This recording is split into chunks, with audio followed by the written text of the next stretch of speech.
Hi guys, எல்லாருக்கும் வணக்கம். இன்னைக்கு அஜி ரிவீல்ஸில் என்னத்தை பற்றி பார்க்க போகிறோம் அப்படின்னா, நான் 2024 பார்த்து எனக்கு பிடிக்காம போன worst movies that is released in 2024. So அந்த வரிசையை தான் வந்து பார்க்க போகிறோம். ஸோ திஸ் இஸ் அஜி and movie season 1 episode 2. Let's get to the podcast guys. Yes, நான் பாட்டுக்கு 7 வீட்டில் உட்காந்துருந்தேன். கண்டிப்பாக இந்த படத்துக்கு நீ வந்தே திருண்டா மாப்பிள்ளன்ட்டு எனக்கும் சேர்த்து டிக்கெட்டை போட்டு அரவிந்த் தேட்டர் காரை பக்கத்தில் கூப்பிட்டு போய் ஓரமாக உட்கார வச்சு பார்த்த படம் தான் லால் சலாம்.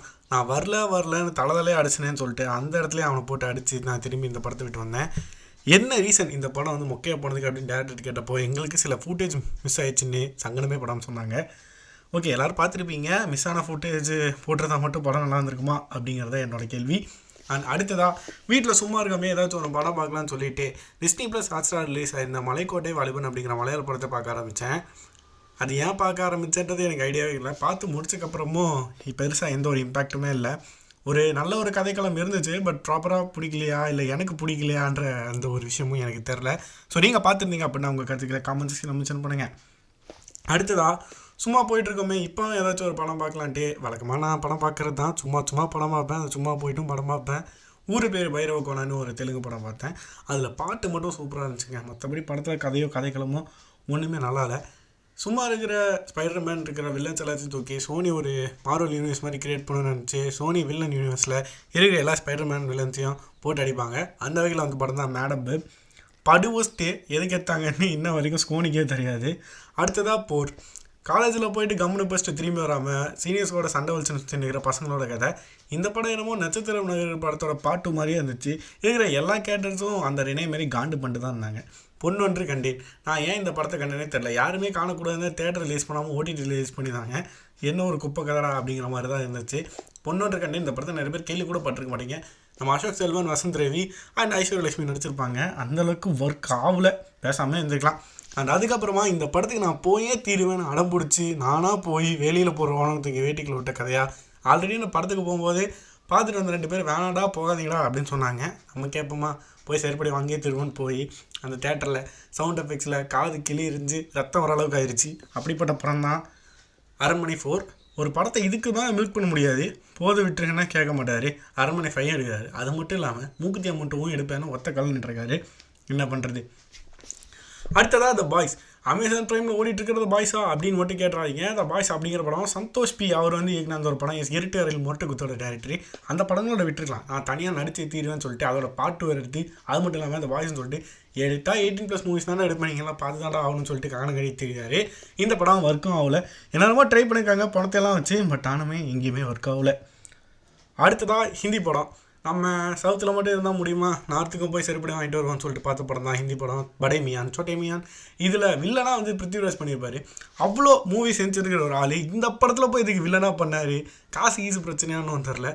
ரொம்பவே வஸ்தான ஒரு படம் இந்த ஒரு படம் அப்படிங்கிறது. எல்லோரும் பார்த்து பழகி போன கதை தான். நெட்ஃப்ளிக்ஸ் அவைலபிளாக இருக்குது. ரொம்ப போர் அடிக்குது, ஒரு படம் பார்த்து நீங்கள் சிரிக்கணும்னு வச்சிங்கன்னா இந்த படத்தை பார்க்கலாம். அடுத்தா டை ஹார்ட் 2. டை ஹார்டு கிடையாது, die hard. So die hard அப்படிங்கிற படம் ஃபஸ்ட் பார்ட் பார்க்கும்போது ரொம்ப சூப்பராக இருந்துச்சு. அதை நம்பி இதோட செகண்ட் பார்ட் வந்து பார்க்க ஆரம்பித்தேன். எதுக்கடா பார்த்தோம் அப்படிங்கிற கேள்வியோடு தான் இந்த படத்தை முடிச்சுட்டு வெளியே வந்தேன்.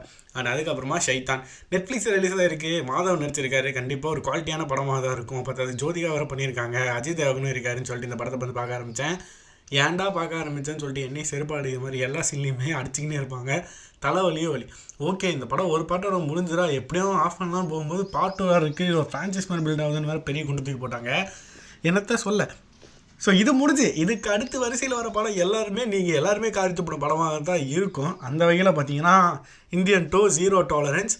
இந்த படம் பார்த்து யாருமே டாலரேட் பண்ண மாட்டாங்கன்றது டேக்லைனாக வச்சு படத்தை ரிலீஸ் பண்ணியிருந்தார். பார்த்தீங்களா, அங்கே நிற்கிறார் நம்ம தலைவர். தெரியாதனமாக தேட்டரில் போய் உட்காந்து எஞ்சி ஓட முடியாமல் ஒழிய முடியாமல் மாட்டிட்டு ஒரு படமாக இந்த படம் அமைஞ்சிருது. அடுத்ததா கங்குவா. என்னத்தை சொல்ல, எப்படி சொல்ல, சும்மா வீட்டிலே உட்காந்துருக்கலாம். எனக்கு வந்து கல்யாணம் ஆகி 2 நாள் இருக்கிற அந்த சமயத்தில், அந்த கல்யாணத்துக்கு முன்னாடி நவம்பர் 17 கல்யாணம், நவம்பர் 14 ரிலீஸ் ஆகுது. சும்மா இருக்காமல் காலையில் 4 மணி ஷோ இருக்கிறவங்களையும் கூப்பிட்டு போய் அவனுங்களையும் சேர்த்து செருப்படி வாங்கிட்டு வந்த படம் தான் கங்குவா. கத்திக்கிட்டே இருந்தாங்க, காதில் ரத்தமாக வந்துட்டே இருந்துச்சு. என்ன பண்ணுறது? அடுத்ததா பிரதர். இந்த படம் கல்யாணம் ஆகி கொஞ்ச நாள் கழிச்சு நானும் என் ஒய்ஃப் உட்காந்து பார்த்துட்டு இருந்தோம். படம் ஓட என்ன கதைன்னு என்னை திட்டிக்கிட்டே இருந்தேன். அப்படியே அந்தளவுக்கு மோசமான ஒரு படமாக வந்து அமைஞ்சிருந்துச்சு.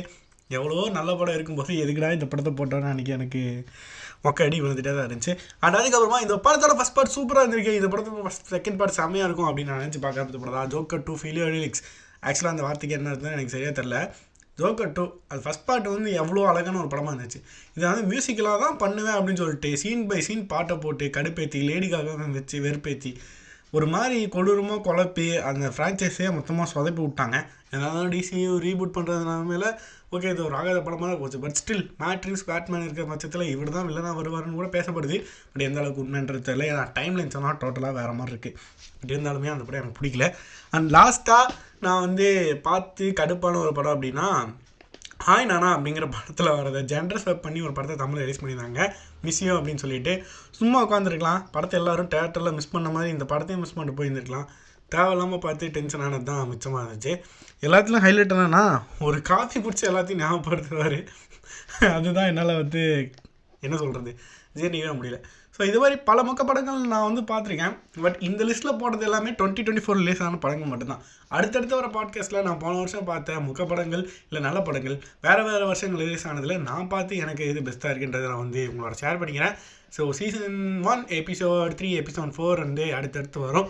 ஸோ நீங்கள் கேட்கணும் இந்த மாதிரிலாம் வந்து பார்க்கணும், இல்லை நான் நீ பார்த்த படத்தில் நான்லாம் பார்த்து இல்லை பார்க்கணும் அடிச்சிக்கிறா நீங்கள் வந்துட்டு நம்ம சேனல் எங்கே கேட்டுருக்கீங்க, அதாவது நீங்கள் ஸ்பாட்டிஃபை இல்லை அமேசான் மியூசிக்கில் கேட்டிருந்தா அங்கே ஒரு ஃபாலோ பண்ணிடுங்க, யூடியூப்பில் கேட்டிருந்தா சப்ஸ்கிரைப் பண்ணுறீங்க. அண்ட் டெய்லியுமே நான் ஒரு சில படங்கள் பற்றி பார்த்துட்டு இன்ஸ்டாகிராம்லேயும் யூடியூப்லேயும் ஷார்ட்ஸ்லாம் வந்து போட்டுட்ருப்பேன். ஸோ அங்கேயும் நம்ம சேனல் வந்து சப்ஸ்கிரைப் பண்ணிக்கோங்க. This is Aji reveal and Aji signing off. Have a good second there and hope the best to happen. Tada, bye bye, take care.